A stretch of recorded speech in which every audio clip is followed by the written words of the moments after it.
Do you ever pick up your phone just to check one quick thing and suddenly an hour has vanished? You look up dazed, wondering where the time went. If that sounds familiar, you're not alone. It's not a lack of willpower. It's by design.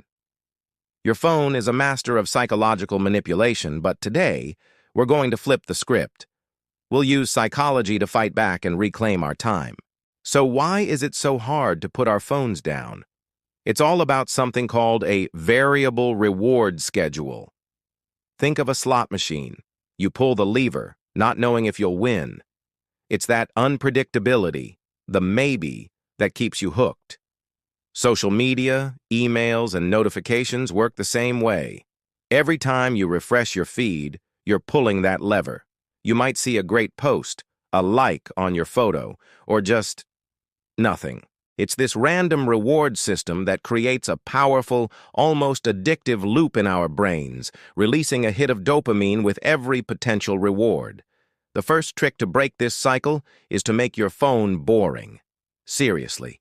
The bright colors, the little red notification badges, they're all designed to scream for your attention. So let's turn down the volume. A powerful first step is to switch your phone to grayscale. Go into your accessibility settings and turn it on. Suddenly, Instagram isn't so vibrant and those red bubbles disappear. The world on your screen becomes less appealing, and your brain gets less of that dopamine rush, making it easier to put down. It's like turning a colorful candy store into a black and white library.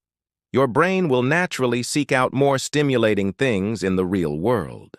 Next, let's talk about friction. Our brains are lazy. They love the path of least resistance. Right now, your most time-wasting apps are probably right on your home screen, one tap away. We need to add friction.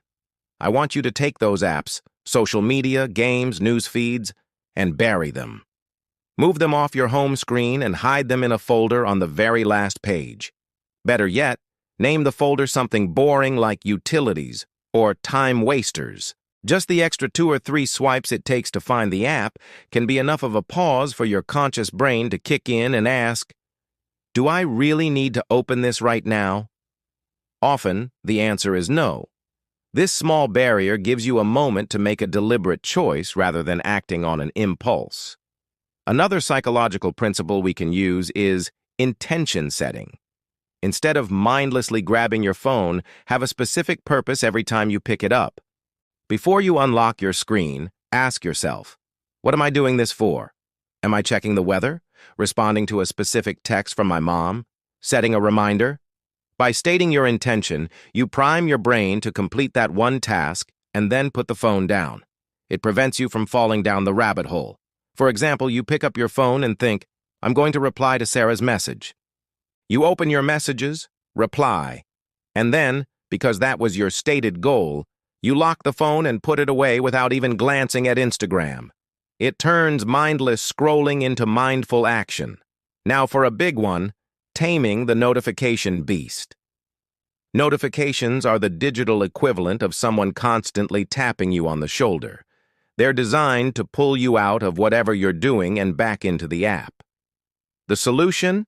A notification Marie Kondo. Go through your settings and ruthlessly turn off all non-essential notifications. Do you really need to know that someone you barely know liked a photo or that a game is waiting for you? Probably not. Keep notifications on for things like calls, messages from actual people, or calendar alerts. Everything else can go. This creates what psychologists call batching. Instead of being interrupted constantly, you choose when to check your apps. You're back in control of your attention, deciding when to engage rather than being pulled in by every little ping. Let's also redesign your environment. If your phone is the first thing you see in the morning and the last thing you see at night, you're setting yourself up for failure. Create phone-free zones and phone-free times. A classic one is the bedroom. Your bed should be for sleeping, not scrolling. Buy a cheap alarm clock, a real one, and charge your phone in another room overnight. This has 2 amazing benefits. You'll sleep better without the blue light and late-night stimulation, and you won't start your day by immediately flooding your brain with emails and social media drama. You can do the same during dinner. Put all phones in a basket in the center of the table. The first person to reach for their phone does the dishes. This makes being present with others the default behavior. Another powerful technique is called temptation bundling. This is where you pair an activity you want to do with an activity you should do. In our case, let's flip it. We can link our phone usage to something less desirable to reduce it. For example, tell yourself, for every 10 minutes I spend scrolling on social media, I have to do 20 push-ups. Or, I can only check TikTok after I finish cleaning the kitchen. By associating the habit you want to break with a minor cost or a prerequisite task, you make the mindless scrolling less appealing. Your brain starts to weigh the pros and cons and might just decide that scrolling isn't worth the effort. Finally, let's schedule our distraction time. This might sound counterintuitive, but it works. Completely banning something can often make you crave it more. This is known as the scarcity principle. So instead of trying to quit cold turkey, schedule it. Allot yourself 2 15-minute blocks per day to check whatever you want. Maybe one during your lunch break and one in the evening. When the timer goes off, you stop. This does two things. It contains the time wasting to a specific window, preventing it from bleeding into your whole day.